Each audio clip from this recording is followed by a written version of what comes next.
Hey, First Baptist, we took the summer off, but fall is here, so you know what time it is. It's time for Coffee with Chris.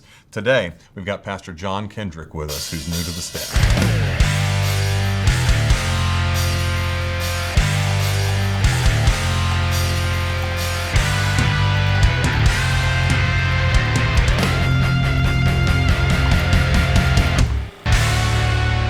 All right.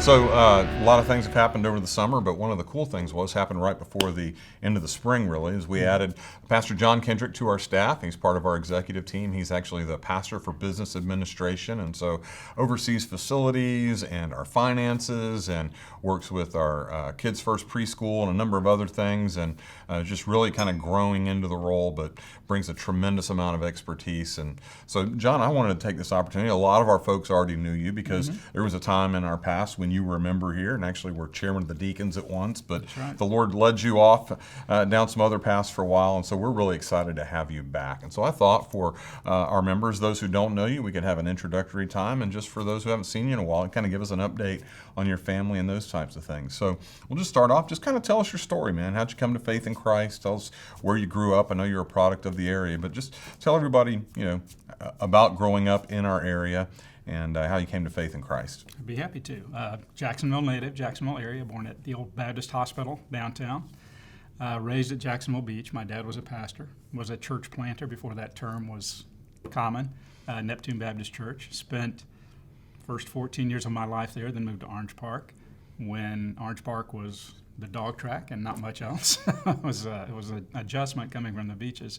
But met my lovely wife, Michelle, in church. We were childhood sweethearts.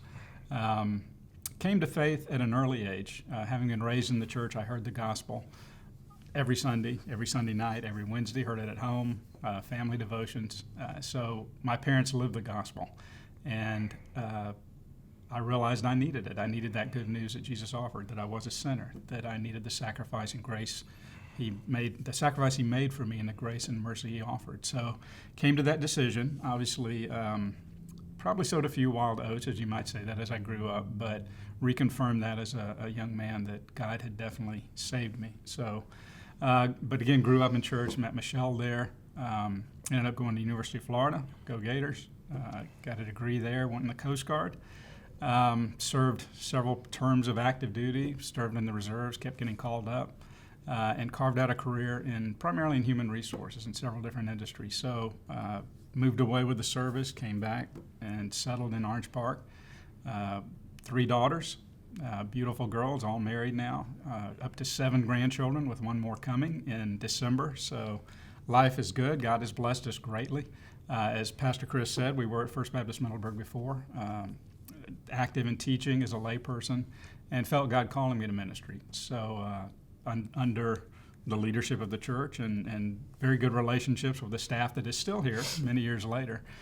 Called to ministry, attended seminary, graduated with an MDiv, Master of Divinity, and was called to Cross Point Church when First Baptist Middleburg came alongside and served there about 5.5 years and stepped down from that role as senior pastor. And then God called me here again, which was fantastic. It felt like coming home.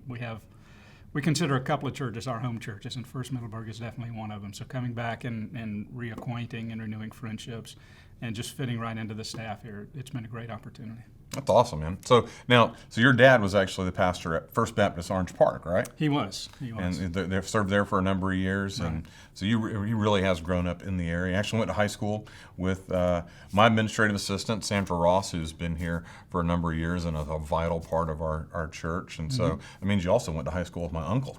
That's true. And so it's really neat how all of these different threads kind of intertangle and remind us that it's a small world. And it's Clay County is just a great place to be from, and we love it here. So you started a few months ago and just kind of getting your feet wet and whatnot. But just kind of tell everybody what you do here. You can Sure. take some time, just kind of give them an overview of your job responsibilities. It revolves around people, finances, and buildings. The facilities part of it. We're blessed with a great facility staff. Gary Cyrus, who's been here for years, could not do the role without him. But Crystal, the financial secretary, couldn't do it without her. A lot of knowledge on the staff here and a lot of wisdom. and then also the HR aspect. Those are the three broad areas. As Pastor Chris said, I also work very closely with our Kids First Preschool.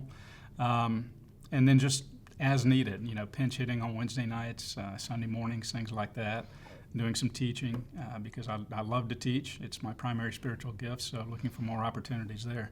But it's really kind of taking care of the business side of the church, which is everything from the facilities to the construction on 218 and what that means for us and any plans we have for the future. So really just enjoy getting involved. I would never call myself a detail-oriented person, but my career has made me one. So it's getting involved. And I was telling my wife last night, there's a lot of minutia in this job that you just don't know. You don't know what's going to hit you from day to day. So it's been good getting involved in that, seeing the different things that happen and how I can serve the kingdom by serving those things and taking care of those things. Yeah, and you're doing an absolutely fantastic job. And so, one of the things we've talked about with Jon's love of teaching is as he gets more acclimated to his job and implements some of his systems and gets everything under control there, we're going to expand his teaching opportunities and whatnot. And so he is a fantastic teacher, fantastic small group leader, good preacher, fantastic preacher, the whole 9 yards. I'm looking forward to that. So speaking of,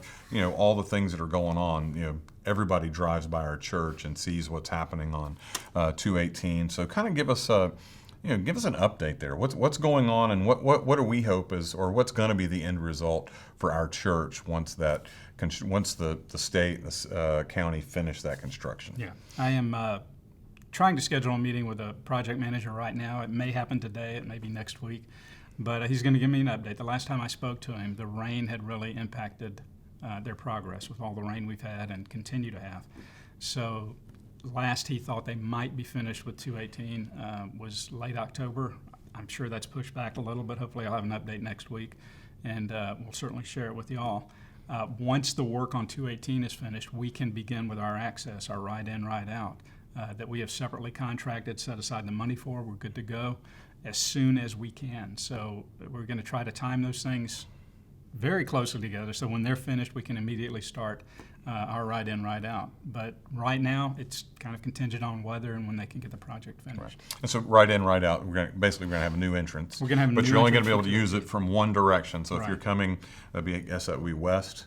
You're heading west on 218. Heading west on 218, you'll be able to pull into the parking lot, and then if you're leaving, you'll be able to go the same direction, but you won't be able to turn left onto 218. Correct. But we think that's going to help us out a bunch by allowing us to decrease the amount of cars that are entering or exiting over on Blanding Right. at pretty important times on Sunday morning and Wednesday night especially. So we're looking forward to getting that done, and Absolutely. that'll make things a lot easier. And then of course, he keeps track of everything. I mean, someone needs a new monitor, they call Jon. Someone, if there's a leak in the roof, someone calls Jon. And so he's over all of that. And then just compliance issues with Right. Things that we have to keep track of, because we have around 50 employees, and that's a large group of people to keep track of. And so having clear HR guidelines in place and paying attention to how we do staff reviews and hold ourselves accountable for doing all of our work for the Lord with excellence is very important, and wouldn't happen without somebody like Jon in place. So we're really, really glad to have you on our staff. And not only does he do a great job, but he's become a great friend really quickly. And we're looking forward to many, many more years of service. And it's always great to have another Gator on staff. Absolutely. So it's been good having this chat with you guys today. If you haven't already introduced yourself to Jon, I hope you'll do it after one of our services. He's usually in the sanctuary before and after all three of our services on Sunday morning, and he's around on Wednesdays as well. Mm-hmm. Give you an opportunity to introduce yourself and invite him to grab a cup of coffee. And until then, make sure you drink plenty of coffee and spend plenty of time in God's Word. Until next time, we'll see you later.